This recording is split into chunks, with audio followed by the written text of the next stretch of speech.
Greetings. This is a quick slideshow video on how to repair welded cylinders. A lot of them used on John Deere's. They call them disposable. This cylinder here is used on the fairway mower I showed before. It's around $500, non-repairable. They also have this cylinder on there, also disposable, non-repairable, no way to tear it apart. I'm going to show you some tricks here that I figured out on my own using just some tools that were in the shop. Hopefully this helps. The rod seals, the wiper seals on the outside, and then the main rod seals is the main culprit. You can't tear the end of this cylinder off. There's no way to get to it. Basically, make sure you get the oil out, get her in the vise. You know, you got to check it out here, make some notes where the ports are. You know, one's larger than the other one. Got to get the ports out. Obviously, after you get all the oil out, you got the rod extended here. You're going to make some notes where the restrictor was. Restrictor's on one of them, not the other one.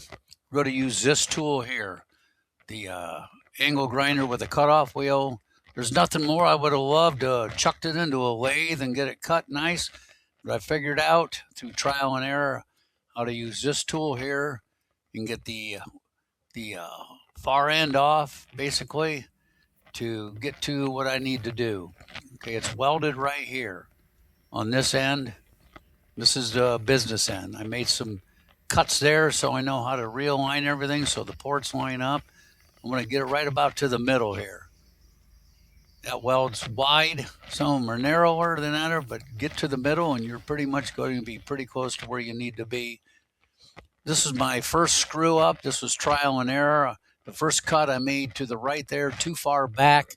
I should have been farther forward because you're just going to cut into solid steel, but you want to get to the shoulder. This one here, obviously not very straight, but I was able to get down to the shoulder. And if you know you've done it pretty close to correct, if you can just take your ball peen hammer, boink, right down to, I put a towel down there to catch it. I can grab the pieces, check them out. This one here, I got to the shoulder. I might have dug into a little bit with the cutoff wheel. You're not going to cause any problems. That's a lot of steel right there. But I'm going to want to check it out. I'm going to do some cleaning up. You know, use the tool of choice to get it ground and cleaned up and prepped for the weld shop. This end here, going to have a lot of debris, a lot of pieces of metal hanging on. You want to get all that cleaned up. You got to get everything cleaned up really nice. This was, like I said, my first screw up. I still got to the shoulder. It might be looking like an angle there, but I've actually made this to work. This end here, you'll definitely cut off, get it cleaned up. It's going to go backwards towards the end that you cut off. You got to get that all nice and clean. Obviously, the seals are bad, so you're not going to worry about nicking the bad seals up. But this end here, you want to definitely pay attention to get this nice and clean. I like to use this pneumatic tool. I call it my die grinder with the stone on the end there, tapered. I'm going to get that all tapered out, cleaned up, make sure there's no debris. I'm going to get it cleaned like that, very clean. I'm going to use some mineral spirits. Some people just like to use minerals. I like to use mineral spirits and soap and water, just like I was redoing an engine block. I'll get some of that ground down on the outside. That's their business end. I'm going to have to take care of those seals. I'm not going to do a video about removing seals. This is mainly for people who are on the same wavelength as I. You know, you want to get this cylinder repaired. You want to get it cleaned up and get it ready for weld. You want to get those seals out. There's a lot of videos out there how to get those seals out. We'll check these rods out, get them all cleaned up. The seals down there on the end, I've been able to save 4 out of 5 cylinders by just reusing those. If they're clean, they don't have any gouges, If they're not suspect, I won't replace them. I recommend you replace them, but if you're doing a quick job like I am, I want to get her done. Right there, that seal inside there, that's the problem child. Like I said, there's a lot of videos how to get them in and out. The top wiper seal, I have to pry that out. I might even have to use a fine blade chisel. Here's a wiper seal on the outside and to the left, the green inner seal. That's where the main leak is.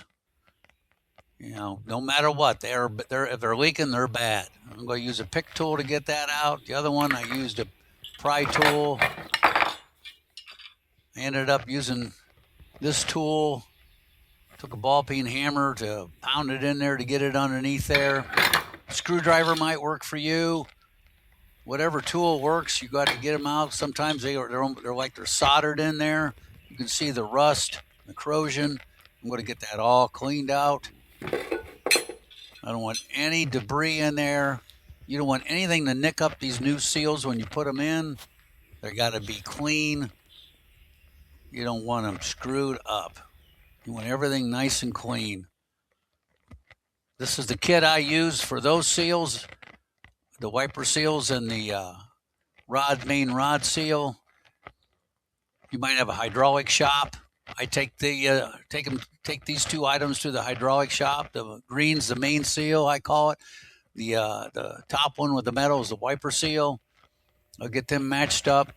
After I get everything cleaned up, obviously I extend the rod all the way out. I don't want any heat down to where that's going to be welded. Down there where I made my cuts with the angle grinder. I'm going to get it lined up. So everything's lined up. Those ports were fairly simple. They were straight on. Some of them are, like I said, they're off at a 45-degree angle because of the way they thread these in to tight spaces. This one here, right here, I got it fairly lined up just to show you how I'm going to do it. I'm probably going to make a little bit of an adjustment there, but that's basically how it's going to look. I'm going to have it prepped. I'm going to put a plug in down there where the port is so no weld spatter gets in there, and that's the finished product with the alignment marks where I call perfect.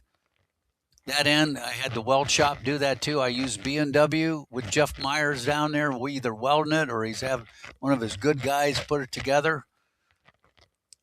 This one here was beat up pretty bad. Obviously, the ports are not lined up. That's why you make the marks.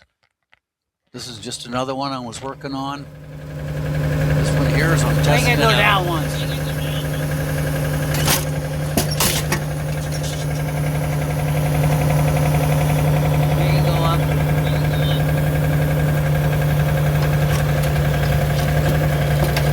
Making sure under pressure, no leaks.